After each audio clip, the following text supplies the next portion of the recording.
A few seconds, that's all it takes. A politician says one sharp line, a celebrity makes one striking remark, and suddenly that tiny clip is everywhere. It plays on the news, spreads across social media, and ends up shaping how millions of people understand a much bigger story. But here's the question: why do we call that tiny clip a soundbite in the first place? The phrase feels casual, almost informal, yet it carries real weight in journalism and politics. Today, we're unpacking where the term came from, how it evolved, and why it perfectly captures the way modern media works. Right here, on History of Simple Things.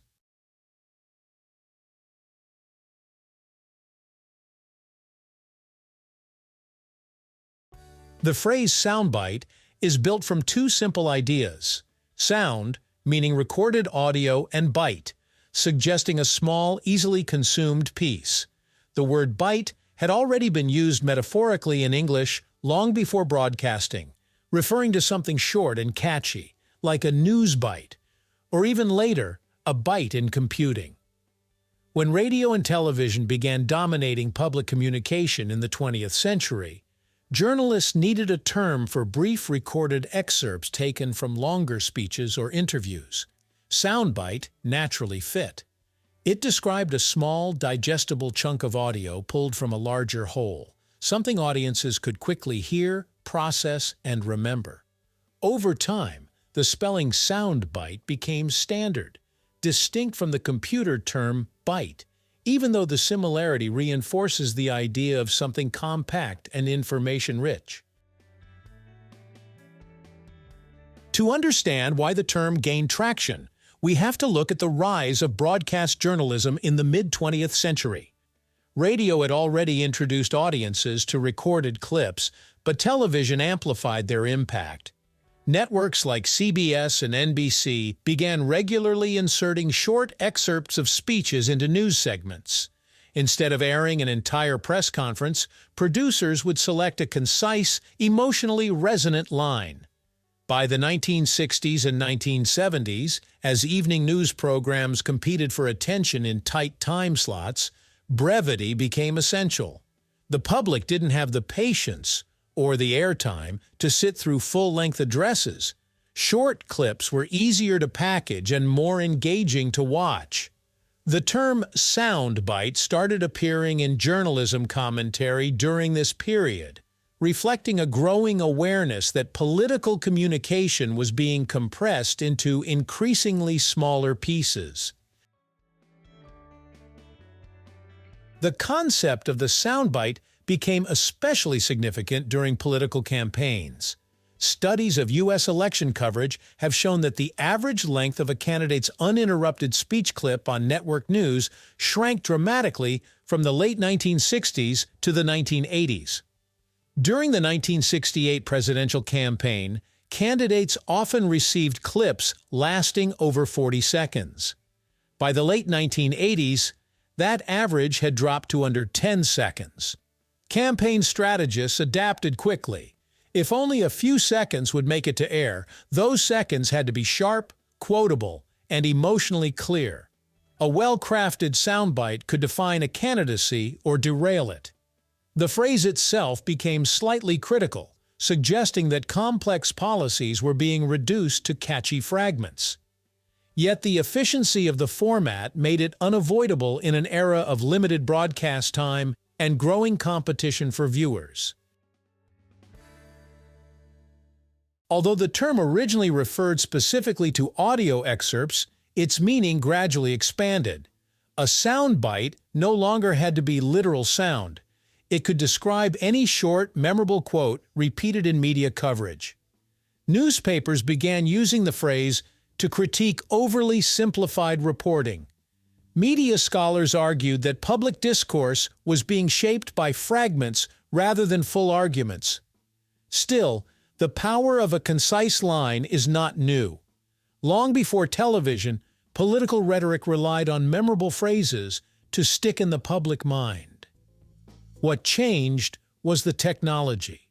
Recording devices, editing equipment, and satellite distribution allowed those short moments to be isolated and replayed endlessly. With the rise of the internet and social media platforms, the soundbite evolved again. A short quote could now be clipped, captioned, subtitled, and shared globally within minutes. Platforms like YouTube and Twitter, now known as X, accelerated the trend. Algorithms favored brevity and engagement, rewarding short, impactful clips that could grab attention instantly. In many ways, the modern viral clip is a descendant of the traditional broadcast soundbite. The difference is speed and scale.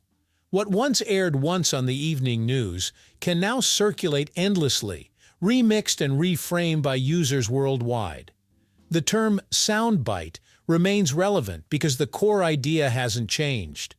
A small piece of recorded speech can carry disproportionate influence.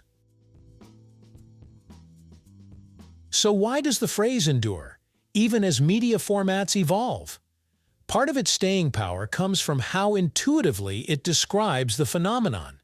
Bite implies something quick and easy to consume, but also something sharp. A good soundbite doesn't just inform, it leaves an impression. The term captures both convenience and impact. It also reflects a broader truth about human attention. People are more likely to remember concise, vivid statements than lengthy explanations. Even in academic or professional settings, summaries and key quotes often carry more weight than full transcripts. The name soundbite neatly expresses this balance between compression and clarity, between brevity and power. In the end, a soundbite is more than just a short clip. It represents a shift in how information is packaged and delivered. Born from the practical needs of radio and television newsrooms, the term describes a small piece of recorded speech designed to be easily consumed and widely shared. Over decades, it became intertwined with politics, media criticism, and now digital culture. The phrase survives because it still fits. In a world saturated with information, we often encounter ideas not in full-length speeches or detailed essays, but in tight, carefully chosen fragments. And whether we embrace or question that reality, the name soundbite reminds us exactly what we're hearing: a small, sharp piece of a much larger conversation.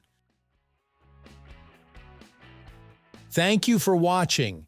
If you have suggestions for our next video, feel free to share them in the comments below. We'll be sure to give you an acknowledgement for your contribution.